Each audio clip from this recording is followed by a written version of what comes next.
I'm going to give lecture on Maxwell's stress tensor. This is lecture number 6 of chapter number 8 of Introduction to Electrodynamics by Griffiths. Well, आज मैं tensors को Maxwell stress tensor को discuss करूँगी. उससे पहले थोड़ा सा उसका आपको मैं ओवरव्यू दे देती हूँ. बेसिकली आपके पास जैसे आपको न्यूटन्स थर्ड लॉ से पता है, फ्रॉम न्यूटन्स थर्ड लॉ आपके पास हर एक्शन का इक्वल एंड ऑपोजिट रिएक्शन होता है. तो बेसिकली हम, क्योंकि ये चैप्टर हमारे पास कंजर्वेटिव लॉज से रिलेटेड है, तो कंजर्वेटिव लॉज में जब हम स्टडी करते हैं तो हमारे पास law of conservation of momentum जो है वो किससे एसोसिएटेड होता है? वो आपके पास न्यूटन के थर्ड लॉ से एसोसिएटेड होता है कि जब दो बॉडीज एक दूसरे के ऊपर फोर्स लगाती हैं तो जितनी एक बॉडी दूसरे पे फोर्स लगाती है उतनी ही दूसरी बॉडी पहले पे फोर्स लगाती है. तो जिसकी वजह से ये इक्वल एंड ऑपोजिट फोर्सेस एक दूसरे को कैंसिल करती हैं और इस तरह से change in momentum of first body plus change in momentum of second body जो है वो ज़ीरो हो जाता है. मतलब नेट चेंज, अगर जितना मोमेंटम एक का इंक्रीज कर रहा है उतना दूसरे का डिक्रीज करेगा और नेट चेंज जो है वो आपके पास क्या हो जाएगा? ज़ीरो हो जाएगा, अनलेस कोई एक्सटर्नल फोर्स उसके ऊपर अप्लाई हो. तो अब हम इस कॉन्सेप्ट को अप्लाई करेंगे on a moving charges, because हम इलेक्ट्रो डायनामिक का केस ले रहे हैं जिसमें चार्जेस जो है वो मूव कर रहे हैं. तो मूविंग चार्जेस का केस है अब हमारे पास. तो अब हम देखेंगे कि अगर चार्जेस मूव कर रहे हो तो क्या होता है. अगर आपके पास कोई भी प्लस क्यू चार्ज है, वो किसी प्लस जेड डायरेक्शन में, मतलब जेड एक्सिस के अलॉन्ग मूव कर रहा है और उसकी जो स्पीड है उसको आपने वी जेड हैट से डिनोट किया है. तो अगर आप इस चार्ज की वजह से इलेक्ट्रिक फील्ड फाइंड करना चाहते हैं तो आप सिंपल कूलम लॉ की हेल्प से इलेक्ट्रिक फील्ड नहीं फाइंड कर सकते फॉर अ मूविंग चार्ज. इसकी फील्ड कैसे फाइंड करेंगे ये चैप्टर नंबर 8 की डिटेल में हम पढ़ेंगे. अभी आपके लिए इम्पॉर्टेंट है कि आपके पास एक मूविंग चार्ज की जो इलेक्ट्रिक फील्ड है वो सिंपल आप कूलम लॉ की हेल्प से, जैसे आप एक स्टैटिक चार्ज के लिए फाइंड करते हैं, वैसे नहीं कर सकते. और जो एक मूविंग चार्ज होता है उसकी वजह से जो, अगर जेड एक्सिस पे एक चार्ज मूव कर रहा है विद वेलोसिटी v, तो जो इसकी इलेक्ट्रिक फील्ड है वो रेडियली आउटवर्ड ही होगी, लेकिन बस थोड़ी सी कंप्रेस होगी इन अ जेड डायरेक्शन. ठीक है. बाकी यहाँ पे आप देख लें कि जो है ये वैसे ही है, बस ट्रांसवर्स डायरेक्शन में ये थोड़ी सी कंप्रेस है. तो टेक्निकली स्पीकिंग जो आपके पास moving single point electric charge होता है उसकी वजह से स्टेडी या डीसी इलेक्ट्रिक करंट नहीं होता. इसलिए जो मैग्नेटिक फील्ड जो है जो एसोसिएटेड होगी एक पॉइंट मूविंग चार्ज की वजह से, जब उसके साथ एसोसिएटेड होगी मूविंग पॉइंट चार्ज से एसोसिएटेड होगी, उसको भी हम बायोट-सैवर्ट लॉ यूज करके फाइंड नहीं कर सकेंगे, बिकॉज बायोट-सैवर्ट लॉ आपको किसके बारे में फील्ड देता है? जो स्टेडी करंट हो. तो इस केस में भी ऐसे ही है कि अगर चार्ज मूव कर रहा है तो उसकी जो फील्ड है मैग्नेटिक फील्ड वो एजीम्यूथल ही होगी. जैसे आपके पास नॉर्मली एक स्ट्रेट वायर में जब कोई करंट मूव कर रहा होता है तो उसकी वजह से आपके पास यूं इसके अलॉन्ग उसकी मैग्नेटिक फील्ड होती है. इस केस में भी उसकी जो मैग्नेटिक फील्ड है, जैसे आप राइट हैंड रूल से फाइंड करें, थंब को इधर रख के इस तरह से कर्ल करें, तो उसके अलोंग ही है। लेकिन अगर आप देखें तो थोड़ा सा इसके जो रेडियस है वो थोड़ा सा वेरी कर रहा है फ्रॉम पॉइंट टू पॉइंट। तो ये डिटेल भी जो है ये ऐसे क्यों है और किस लिए है और एग्जैक्टली इसकी का रिलेशन क्या है, ये जो है वो हम 10th चैप्टर में पढ़ेंगे। तो अभी सिर्फ आपको ये बताना था कि आपके पास एक मूविंग चार्ज की वजह से जो इलेक्ट्रिक फील्ड है वो रेडियली ही होती है, लेकिन थोड़ी सी कंप्रेस होती है इन द ट्रांसवर्स डायरेक्शन, और जो मैग्नेटिक फील्ड है वो सर्कमफेरेंशियल ही होती है, एजीम्यूथल डायरेक्शन है उसकी, लेकिन थोड़ा सा उसका जो रेडियस है वो इनका मैग्नेटिक फील्ड का ये जो आपको नज़र आ रहे हैं ये थोड़ा सा वेरी होता हुआ नज़र आ रहा है आपको। तो इसकी डिटेल हम नेक्स्ट में पढ़ेंगे। अभी सिर्फ मैं इसका ओवरव्यू, जैसे मैंने आपको बताया था कि अभी मैं आपको सिर्फ जो है वो ओवरव्यू दूंगी। अब क्योंकि हमने बात स्टार्ट की थी न्यूटन के थर्ड लॉ से, तो न्यूटन का थर्ड लॉ हमने कहा कि इम्पॉर्टेंट है for law of conservation of momentum, क्योंकि ये दोनों आपस में एसोसिएटेड है।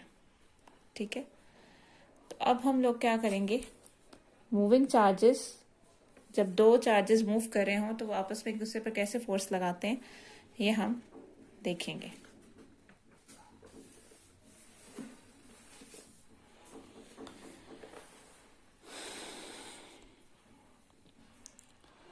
तो अगर आपके पास दो चार्ज मूव कर रहे हो,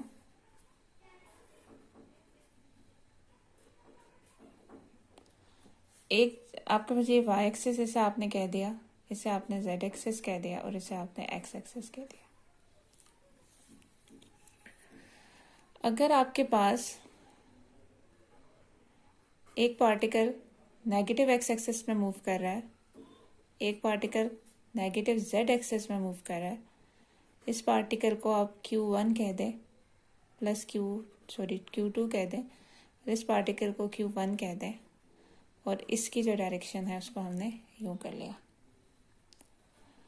तो आपके पास सबसे पहले हम देखेंगे कि इस चार्ज की पोजीशन पे इस चार्ज की वजह से जो मैग्नेटिक फील्ड है उसकी डायरेक्शन क्या है। अब क्योंकि ये चार्ज इस तरफ मूव कर रहा है तो उसकी वजह से जो मैग्नेटिक फील्ड होगी वो, अगर आप देखें अपना राइट हैंड रूल से, तो इनटू द पेज होगी। ठीक है, तो Q2 की पोजीशन पे जो Q1 की वजह से फील्ड होगी वो आपके पास इनटू द पेज होगी। इस पोजीशन को जो है वो R2 कहा गया है। अगर हम उसको स्पेस टाइम फ्रेम में देखें, R2 एट टाइम t, तो बेसिकली आपके पास इसलिए R2 उसकी पोजीशन और t टाइम को डिनोट कर रहा है। इसी तरह इस पॉइंट पे इस चार्ज की पोजीशन पे इस चार्ज की वजह से जो फील्ड है, अब ये करंट डाउनवर्ड मूव कर रहा है, ठीक है, बाय राइट हैंड रूल। तो अगर अपना राइट हैंड रूल आप अप्लाई करें तो आप देखेंगे थंब को अगर आप इस करंट की डायरेक्शन में, चार्ज की डायरेक्शन में रखें, तो आपके पास magnetic field out of the page बन रही है। ठीक है,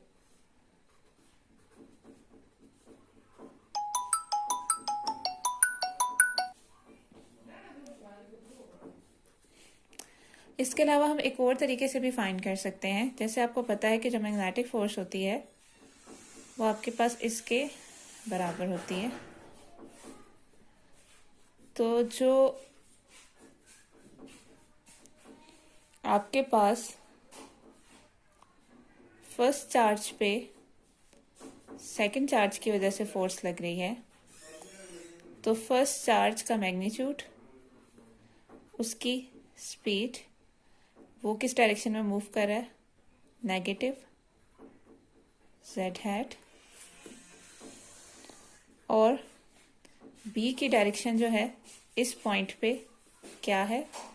अब हम फोर्स फाइंड करने लगे। एक्चुअली बी की डायरेक्शन आपके पास क्या है, हमने देखा था आउट ऑफ द पेज इस पॉइंट पे, क्योंकि हम इस चार्ज पे फोर्स फाइंड कर रहे हैं, तो इस चार्ज की पोजीशन पे जो बी की डायरेक्शन है हम वो लेंगे। तो वो आउट ऑफ द पेज मतलब वाई डायरेक्शन में है। तो जो B2 है वो वाई डायरेक्शन में है। तो उस हिसाब से आपके पास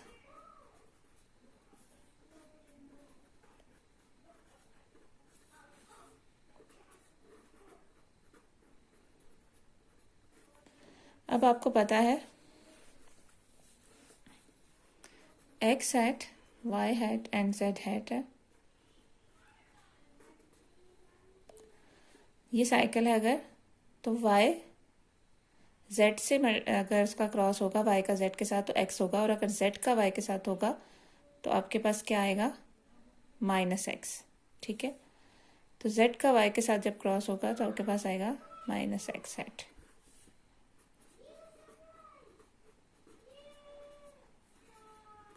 तो इसका मतलब ये है जो फर्स्ट चार्ज पे फोर्स लग रही है सेकंड की वजह से, उसकी डायरेक्शन जो है वो पॉजिटिव एक्स हैट की तरफ होगी। अब मैं इसको ऐसे लेती हूँ फर्स्ट पे सेकंड की वजह से। कुछ बुक्स में जिस पे लग रही होती है उसको बाद में लिया जाता है, और जिसकी वजह से लग रही होती है उस नंबर को पहले लिया जाता है। लेकिन मुझे आसान लगता है कि मैं जिस पे लग रही हो उसको पहले लूँ और जिसकी वजह से लग रही है उसे बाद में लूँ। अगर आप जो है वो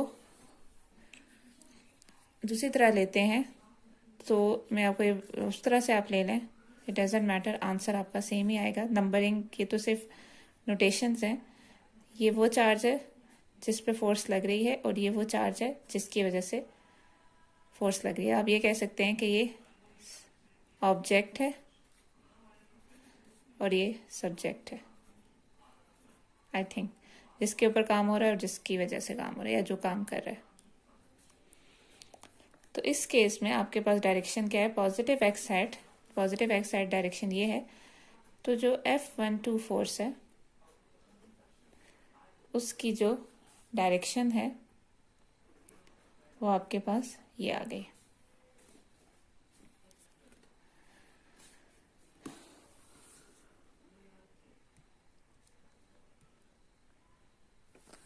आपकी बुक में तो सिंपल उसको, इस फोर्स को FM कह दिया गया है।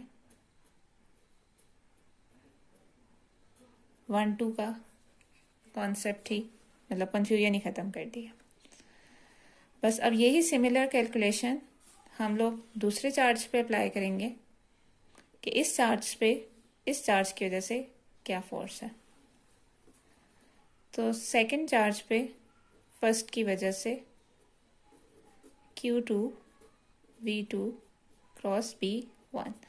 बस ये चीज़ आपने हमेशा याद रखनी है कि वेलोसिटी उसी चार्ज की होती है जिस पे आपने फोर्स फाइंड करनी होती है, लेकिन मैग्नेटिक फील्ड हमेशा दूसरी चार्ज की वजह से होती है।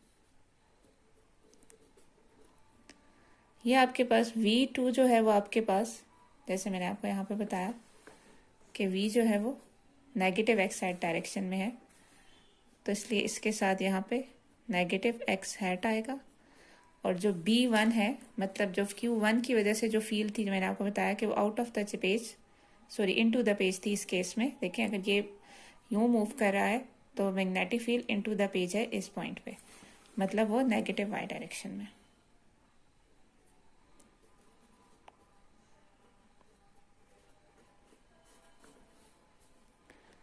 तो यहाँ से Q2 V2 B1 कॉमन ले लें, माइनस माइनस प्लस हो जाएगा, एक्स क्रॉस वाई हैट, जो कि किसके बराबर आ जाएगा, जेड हैट के।